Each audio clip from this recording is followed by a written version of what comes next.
అన్నీ ఆచారాలే. ఆదివారం చర్చికి రావటం కూడా ఒక ఆచారమే.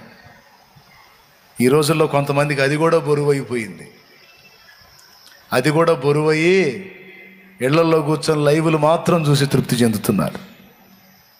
చర్చికి వెళ్ళటం కూడా బరువు అయిపోయింది. ఈరోజు లైవ్లు వస్తున్నాయి కాబట్టి, లైవ్లు ఎవరికి? ఆల్రెడీ ఆరాధనకు పోయి వచ్చి ఎవరైనా వినగోరిన వాళ్ళు చూస్తారని అదనపు మేతగా. కొంతమంది బాగలేని వాళ్ళు, రోగాలు నొప్పులతో ఇళ్ళలోంచి కదలలేని స్థితిలో ఉన్న వాళ్ళకి ఇది లైవ్ ఉపయోగపడింది. అన్నీ బాగుండి అవకాశం ఉండి దేవుడి సన్నిధికి దూరం అయిపోయి సోమరులుగా మారిపోయిన వాళ్ళు ఈరోజు అనేక మంది ఉన్నారు. ఒకప్పుడు దేవుని సన్నిధికి ఇష్టంగా పరిగెత్తారు. ఒకప్పుడు దేవుని సన్నిధి ఖాళీ ఉంటే ఆదివారం ఆరాధనే కాదు, ఖాళీ దొరికినప్పుడల్లా దేవుడి సన్నిధి దేవుడి సన్నిధి దేవుడి సన్నిధి దేవుడి సన్నిధి అని పరిగెత్తిన వాళ్ళు ఆదివారం కూడా బరువు అయిపోయిందంటే ఎంత దరిద్రగొట్టు స్థితికి దిగజారారో చూడండి.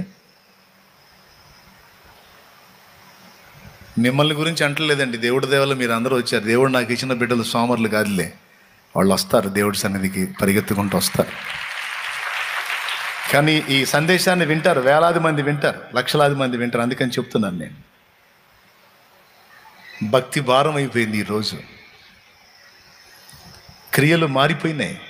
మొదట ఉండిన ఆసక్తి, భక్తి, ఆ ఏకాంత ప్రార్థన, ఆ ఉపవాసాలు, ఆ జాగారాలతో మొర్ర పెట్టడం, ఆ పరిశుద్ధాత్మ అభిషేకం, ఆ దర్శనాలు, అట్లా మోకాళ్ళుని కనిపెట్టి ఎట్లొచ్చి దేవుడు నాకు ఇది చూపించాడని చెప్పిన అనుభవాలు, ఆ దేవుడి స్వరం వినటానికి కనిపెట్టుకున్న అనుభవాలు, దేవుడితో నడిచిన అనుభవాలు, అబ్బా అది అబ్రహాం అనుభవం.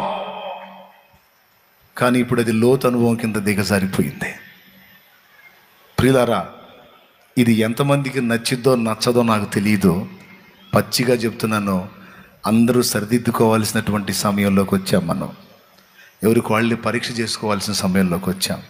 తుయతైరా సంఘంతో ఏమంటున్నాడో చూడు, 19వ వచనం. నీ క్రియలను, నీ ప్రేమను, నీ విశ్వాసమును, నీ పరిచర్యను, నీ సహనమును నేను ఎరుగుతును.